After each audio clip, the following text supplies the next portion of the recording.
A partir de agora, pela Rádio Brasil Espírita, Desvendando o livro A Gênese. Apresentação Marco Maiuri.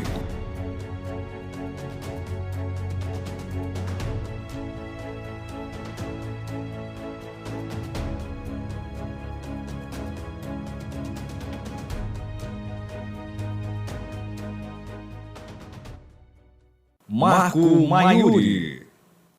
Queridos irmãos, nossos votos de muita paz. Mais uma vez estamos aqui para o estudo do livro A Gênese, Desvendando a Gênese. Hoje nós iremos abordar um importante capítulo 3 do livro A Gênese, o bem e o mal. Nós recomendamos que as pessoas que estão conosco estudando o capítulo possam ler em casa, ler onde necessitarem para acompanhar este estudo. Naturalmente, devido ao tempo um pouco exíguo, nós vamos falar o âmago do capítulo, a compreensão do capítulo, mas as minúcias vão ser detectadas por vocês mesmos na leitura. Então, nós vamos falar a respeito do bem e o mal. Todos nós sabemos que, sendo Deus a inteligência suprema do universo, a causa primeira de todas as coisas, Ele nos dá uma justiça divina e um amor infinito. Sua justiça é tomada de tamanha perfeição que os parâmetros educativos de Deus para nós ainda não são percebidos pelos seres humanos, evidentemente devido à nossa pouca evolução, de modo que é interessante nós notarmos algumas frases de Allan Kardec neste importante capítulo para nos dizer a respeito do bem e do mal. Primeiramente, ele diz assim que o mal é ausência de bem, assim como o frio é ausência de calor.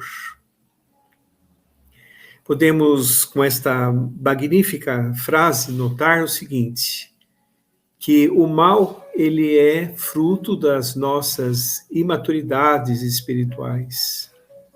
Eu digo imaturidades no plural porque nós temos imaturidade em vários campos da atuação humana.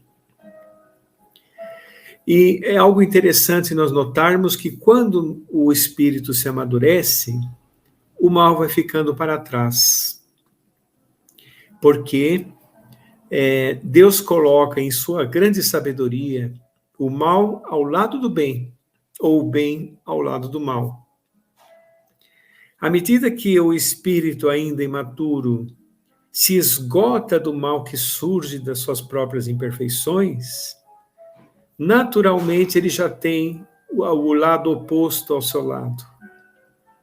Naturalmente, ele vai querer mudar de vida e começa a ter noção de que o mal realmente não era o caminho correto.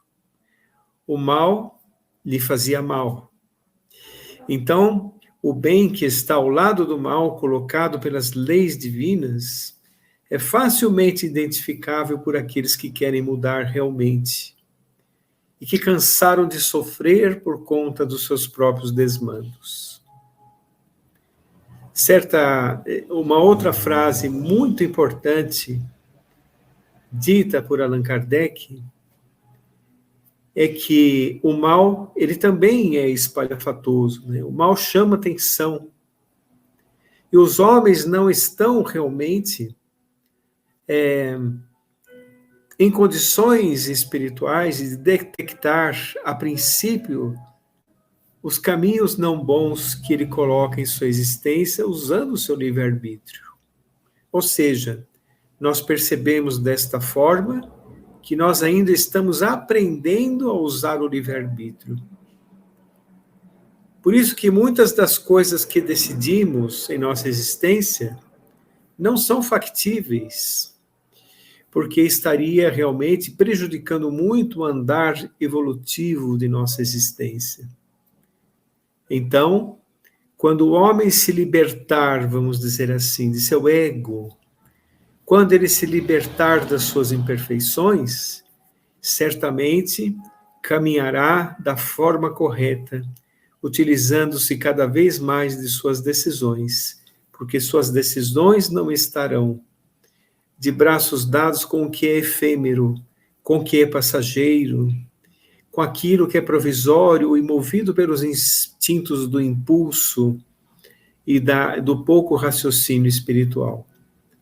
Quando nós nos aprimorarmos espiritualmente, diz o âmago desse capítulo, desse subtítulo, que é o mal e o bem, certamente ele irá encontrar novos parâmetros.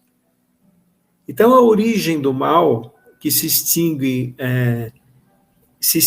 com a experiência do espírito, tem o seu tempo para acabar. É o tempo, voltamos a dizer, da imaturidade do espírito. As tradições religiosas colocam o mal ao lado do bem, mas com uma força semelhante.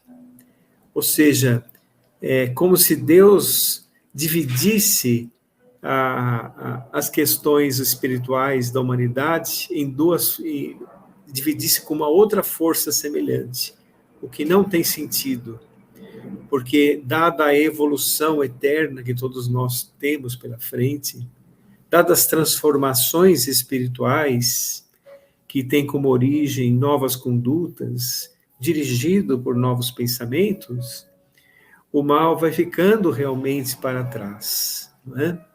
Fica pelo caminho. Eu me lembro sempre da frase de Paulo de Tarso, na carta aos Coríntios, uma frase muito curta, mas muito profunda, que diz assim: quando vier o que é perfeito, o que é imperfeito desaparecerá.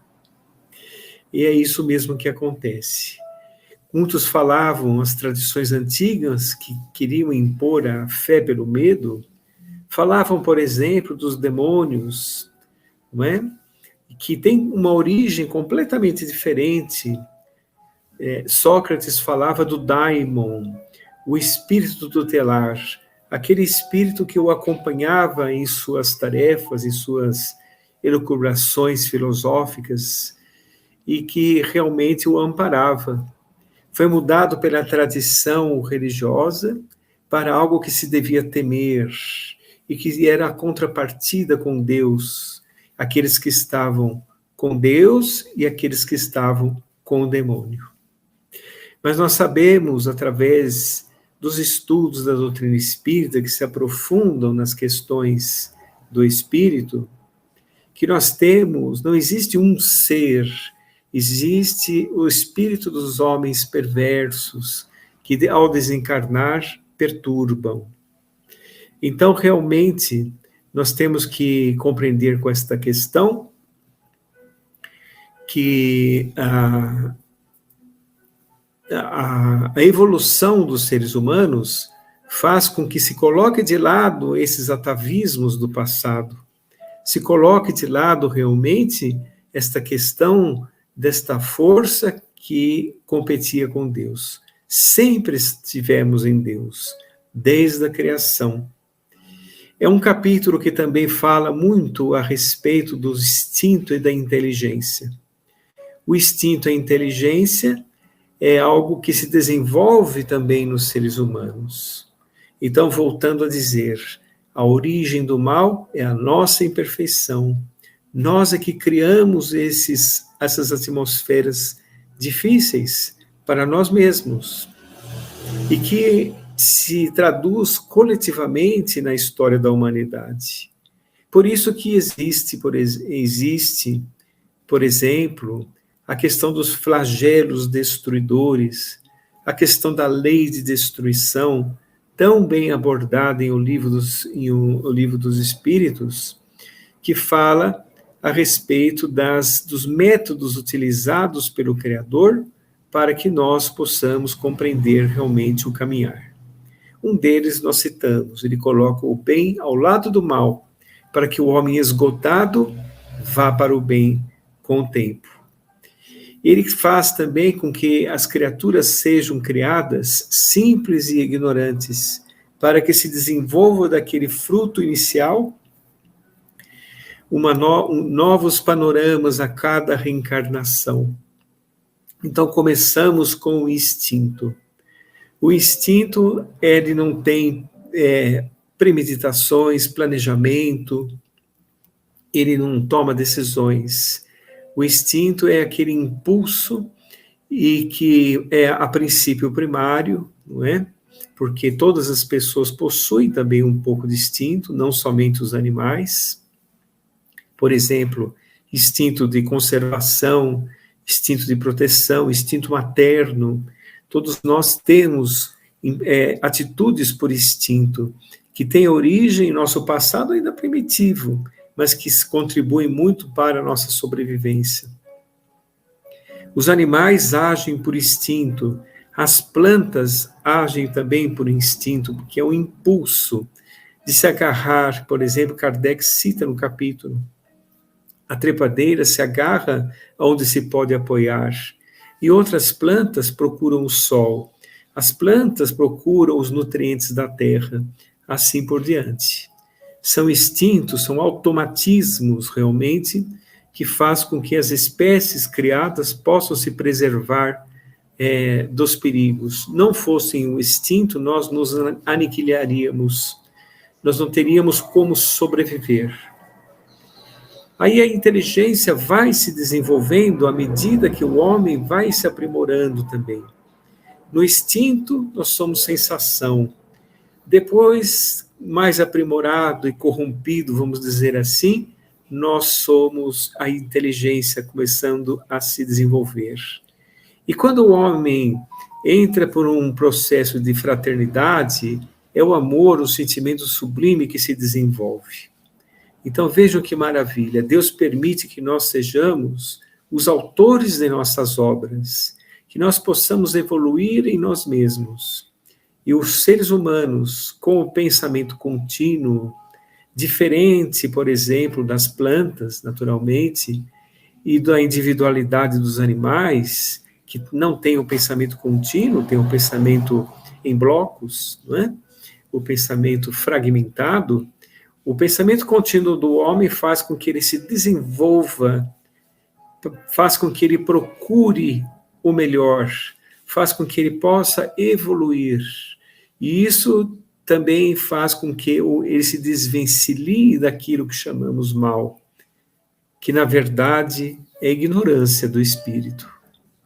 Então, quando nós vamos desenvolvendo a nossa inteligência, paralelo a isso se desenvolve também o nosso livre-arbítrio, que faz com que aquela primeira frase dita por Allan Kardec, pelos espíritos da codificação, que Deus coloca o bem ao lado do mal, isso vai sendo cada vez mais uma realidade.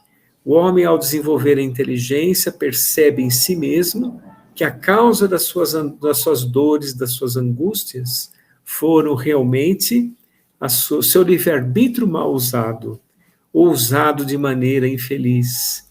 Então ele, em si mesmo, vai se esgotando daquilo e vai mudando o panorama da sua existência naturalmente. E a questão dos flagelos destruidores, das leis de destruição, nós vamos perceber que são leis também divinas, que permite que, tal qual o lavrador que ara a terra, que semeia a terra, remexe a terra, para que a terra encontre uma aeração e gere bons frutos, porque ele terá condições de plantar a boa semente, o mesmo se dá ao nível espiritual da humanidade. Deus permite que ocorram os flagelos destruidores, que ocorram as catástrofes, que ocorra realmente aquilo que nós vemos todos os dias nas televisões, não é? Guerras e rumores de guerras, tumultos, desordens sociais, porque é simplesmente a tradução da imperfeição que ainda carregamos.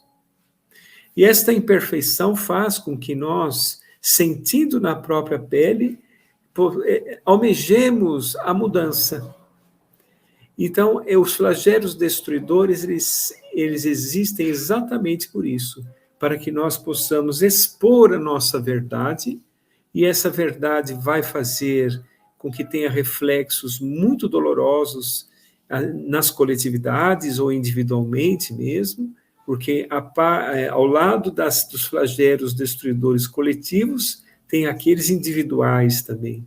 Atitudes mal pensadas não logram êxito e faz com que nós possamos já começar a raciocinar nas mudanças. Coletivamente é a mesma coisa. A humanidade sofre as consequências dos seus próprios desatinos. E na qualidade dos espíritos que vão se reencarnando, a humanidade vai mudando. A separação do joio e do trigo que ocorre na vida espiritual permitirá com que aqueles espíritos recalcitrantes possam se localizar em seus locais próprios. E os espíritos permitirá com que a humanidade, com o tempo, tenha em seu convívio espíritos com mais informações para poder transformar. Então, vejam, é necessário que haja escândalos, disse Jesus, mas ai daquele pelo qual o escândalo venha. Os escândalos ainda fazem parte da imperfeição humana, que é onde surge o chamado mal, porque não existe ainda o bem. Essas questões são muito interessantes de nós observarmos, porque a lei de destruição nos diz assim, Livro dos Espíritos, terceira parte. O que nós chamamos de destruição, na verdade, é transformação. E é por isso que existem realmente os flagelos destruidores, para transformar, para trazer para nós a questão que se estende além das nossas observações. O homem, com uma visão ainda tão obtusa do ponto de vista espiritual, tem dificuldade de entender esta lógica divina, tem dificuldade em assimilar, em visualizar as questões dos planos das esferas superiores, que faz o homem vivenciar e revivenciar as suas experiências, viver também dentro das consequências dos atos praticados, e tem também, na sua convivência uns com os outros, o exercícios esses que faz com que, com o tempo, surja os primeiros relampejos da fraternidade de uns para com outros. Então, o homem sai do instinto e vai para a inteligência que se transformará no ápice da inteligência espiritual, que é o amor. Então, realmente, nós estamos aqui em uma situação bem interessante na Terra, uma grande escola, uma escola com caráter de hospital, que faz com que nós possamos revivenciar as nossas questões da maneira correta. E temos sempre ao nosso entorno, sempre à nossa volta, as leis imutáveis do Criador.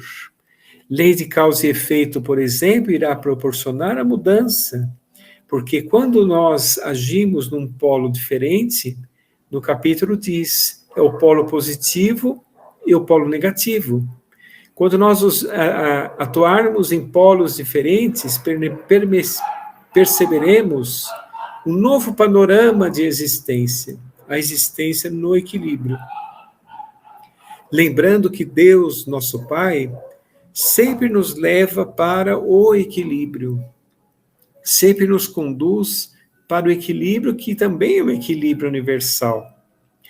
Saindo um pouco de nossa lição e fazendo uma comparação, entre aspas, né, abrindo aspas, nós vamos entender que até as galáxias, os planetas, para atingirem um equilíbrio gravitacional, equilíbrio cósmico, eles precisaram se chocar no início, precisaram ter rupturas, precisou ter nas esferas astronômicas grandes alçamentos, grandes transformações e movimentos para encontrarem o equilíbrio.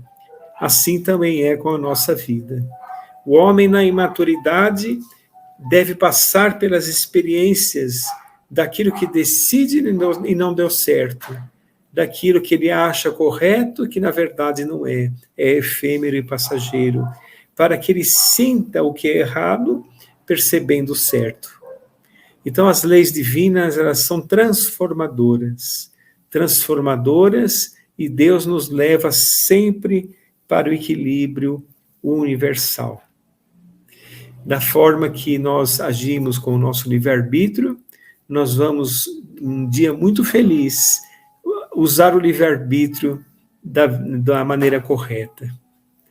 E esse capítulo fala também de uma questão que está dentro da lição dos flagelos destruidores, que é a destruição dos seres vivos uns pelos outros.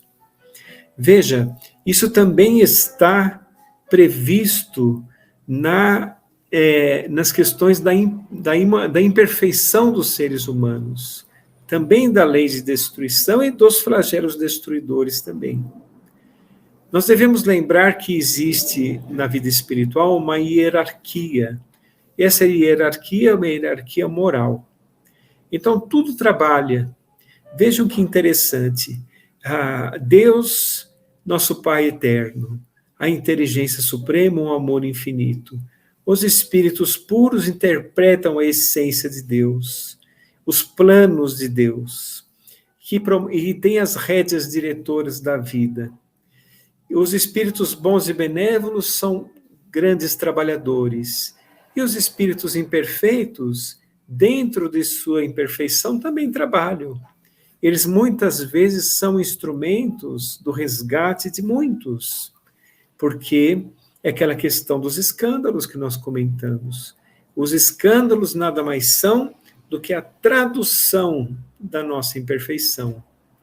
Fosse a Terra ainda já um planeta regenerado, nós não teríamos atitudes tão torpes, o egoísmo já estaria bastante refreado, o orgulho já seria coisa do passado, porque os homens encontrariam em novas realizações, principalmente espirituais, o verdadeiro caminho, o verdadeiro caminhar. Por enquanto estamos envoltos nas coisas efêmeras. Por isso que não temos uma visão tão completa das leis de Deus que se processa junto a nós, do método utilizado pelo Criador para o nosso crescimento. Então, o bem e o mal ainda é algo que está na mente humana, fazendo com que nós, muitas vezes, não nos libertemos dos nossos sistemas, não nos libertemos dos nossos confortos imediatos, de nossa visão imediata, achando que estamos protegidos. Mas, na verdade, por estarmos em compasso com as imperfeições do mundo como um todo, não estamos protegidos. Nós estamos protegidos quando conseguirmos entender pela escassez realmente de recursos, conseguirmos entender pelas leis de destruição que ocorrem no planeta inteiro, inclusive dentro de nós, quantas vezes a pessoa está caminhando, cercado de confortos materiais, e de uma hora para outra esses confortos vão por água abaixo. Aí o indivíduo naturalmente, quando passa a fase do transtorno, já começa a entender outros valores da existência, como, por exemplo, a humildade, a simplicidade, a fraternidade, a necessidade de realizar algo como espírito. O que acontece, então, no micro, nas individualidades humanas, acontecerá no macro também, nas humanidades. Então, nós podemos entender que as transformações realmente são intensas. Jesus mesmo previu esta época de final dos tempos, que na verdade é mudança de ciclo planetário. Haverá fome e ranger de dentes, guerras e rumores de guerras. As mães lamentarão os filhos que vierem em seu ventre, e as qualidades de alguns espíritos que estão reencarnando nesta fase de transformação da humanidade. Então, está aí realmente a questão do bem e o mal sendo exposto à nossa frente, para que nós façamos a nossa escolha nesse final de ciclo. Lembremos que a porta é estreita, e esta porta estreita significa, assim, que exigirá de nós, realmente, uma transformação interior. Exigirá de nós um esforço espiritual, para que possamos, então, mudar. Essas mudanças farão com que nós deixemos de lado aquilo que consideramos mal, os nossos equívocos ficarão pelo caminho, tem o seu tempo para acabar, para o ingresso dos sentimentos nobres em nossa vida. Desta forma, o bem prevalecerá sobre o mal, porque é isto que realmente ocorre. O mal é desequilíbrio, o mal é sentimentos perniciosos, é a qualidade dos nossos pensamentos, muitas vezes não trabalhados, sentimentos não trabalhados, mas quando se pega o caminho correto, principalmente com Jesus, ou somente com Jesus, nós vamos realmente entender que o bem prevalece, porque o universo inteiro é equilibrado, o universo inteiro caminha para o equilíbrio. Nós caminhamos para o equilíbrio, aliás, nós caminhamos todos para o equilíbrio, porque é uma das fatalidades dos seres humanos é a felicidade. Todos nós seremos espíritos felizes.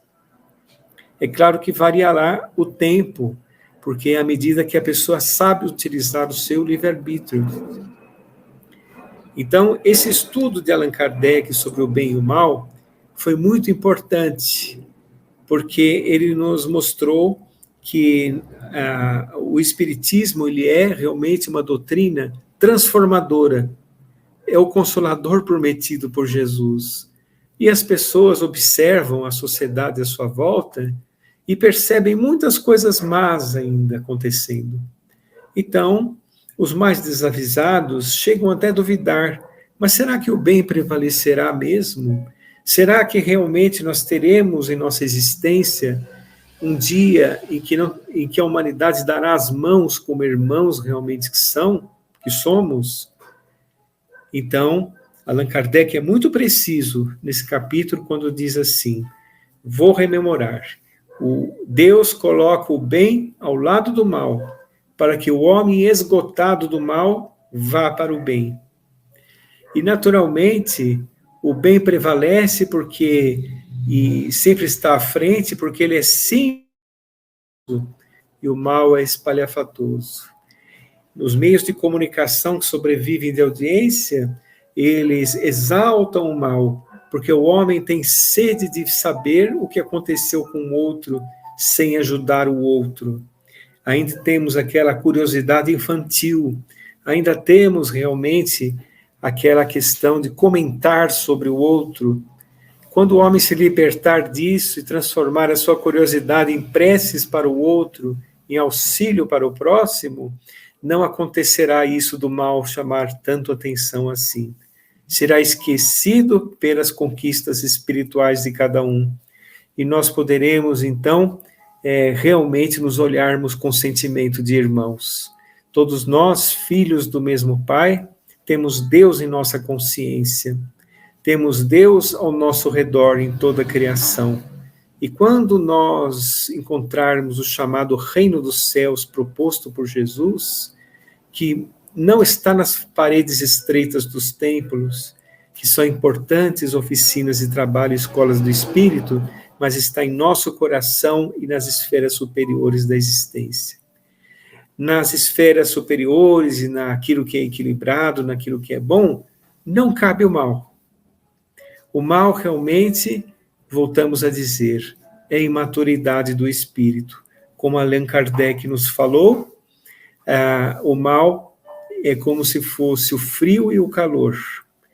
O mal é a ausência de calor e o bem significa o calor. Então nós temos nessa compreensão que entender o seguinte, o homem vai se desenvolvendo, do instinto à inteligência. Vai usando cada vez melhor o seu livre-arbítrio e pode promover em si mesmo mudanças de comportamento. O seu ponto de vista ainda é muito pequeno para ele entender os meandros das providências da vida espiritual superior. Mas a fé e realmente a compreensão de que existe uma inteligência suprema dirigindo a nós todos, rumo ao progresso e equilíbrio, fará com que os seres humanos possam perceber em seu coração o caminho certo a seguir. Então, o bem e o mal a compreensão do bem e o mal, estudado por Allan Kardec, pode nos fazer perceber que não existe nada que se contrapõe a Deus. Deus é a inteligência suprema do universo, a causa primeira de todas as coisas. E aquilo que no passado trazia a fé pelo medo, a fé que impunha conceitos e sistemas, já não cabe mais também nos dias de hoje. O que tem são as almas dos homens perversos desencarnadas, que um dia serão espíritos felizes. Todas as pessoas que nós conhecemos um dia se tornarão espíritos felizes, porque todos nós rumamos para o equilíbrio universal. Então, nós, como falamos no início, recomendamos que as pessoas leiam esse capítulo, que é um capítulo bastante extenso, e para que este pequeno resumo, para que esta abordagem de entendimento sobre o capítulo bem e o mal possa ser compreendida da melhor forma. Vamos estudar juntos, porque o livro A Gênese é um importante contributo da espiritualidade para o nosso entendimento da vida espiritual, que é o mundo das causas, e nós aqui possamos entender no mundo de efeitos.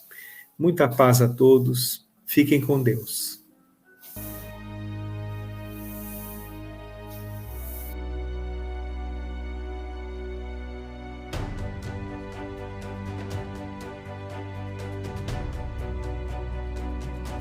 Você escutou pela Rádio Brasil Espírita Desvendando o livro A Gênese.